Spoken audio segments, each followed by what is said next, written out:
So my name is Brittany B, and I'm a registered dietitian, and I just wanted to first and foremost say, wish you a happy Thanksgiving. But today I'm going to be talking about how to approach Thanksgiving. One of the most popular questions I've been asked recently about Turkey Day is, what are the best foods to eat? So let's just jump right into that. So a common food on the Thanksgiving dinner table would be turkey, and that's actually a pretty good food to eat even in a flare.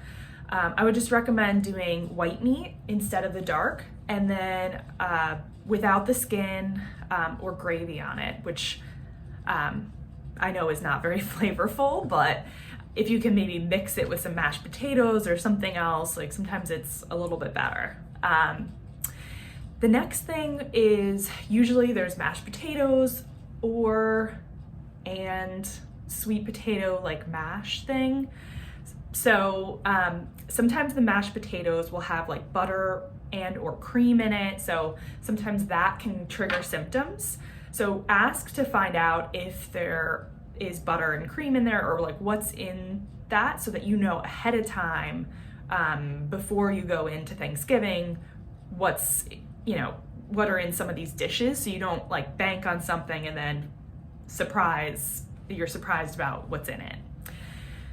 The other thing would be sweet potato mash, and sometimes they put like brown sugar and like sometimes they put marshmallows on it. So in that case, like the sweet potato would be fine, but the marshmallow and brown sugar could potentially trigger symptoms. As for stuffing, I recommend trying to make your own if you really love stuffing like I do. Oftentimes they'll have like sausage in there, and or they will have like stovetop stuffing, which I love, but has a lot of things in there that could potentially trigger symptoms. So basically, my summary is try to bring a side dish and a dessert that you can eat for Thanksgiving, because oftentimes like you'll probably be able to eat the turkey, but questionable about anything else. So those are the two things that I would recommend bringing. For your side dish, maybe you want to bring like a squash, because that's oftentimes things that people can tolerate with Crohn's and colitis, even when you're in a flare. So something I recommend, which I absolutely love, is roasted butternut squash. And then for a dessert, if you are gluten-free, if you're sugar-free, like the chances of, being a dessert that's sugar and gluten-free is like, there's not a chance. So I think just going into it, knowing that, bringing something that you can actually consume, would be helpful, so that you don't get tempted if you don't want to be tempted. So that's the recipe that I attached, the tahini, peanut butter tahini balls, which is actually one of my favorite recipes.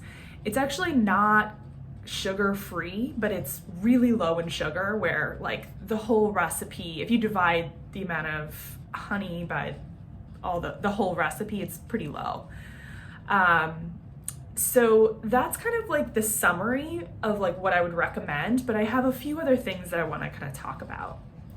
So number one, if you are worried about like eating inflammatory foods, I just want to remind you that Thanksgiving is one day out of the year. So it's not as much about like eating a single inflammatory food that's going to make a huge difference. It's about what your diet will looks like overall that makes the biggest difference. So it's okay if, like, for instance, if you're in remission, it's okay to eat something is considered inflammatory. It's one day out of the year. If you're more worried about increasing symptoms, there's a few options. You can either bring what you know you can eat and tolerate. Option number 2 is that you can just eat the Thanksgiving dinner knowing that you might cause symptoms. And then option number 3 is kind of a mixture of both, where You bring mostly of what you know that you can eat, and then splurge on something that you know will cause some symptoms, but they're not as severe. Like maybe it's like something that you know that causes bloating, but it's worth it on Thanksgiving.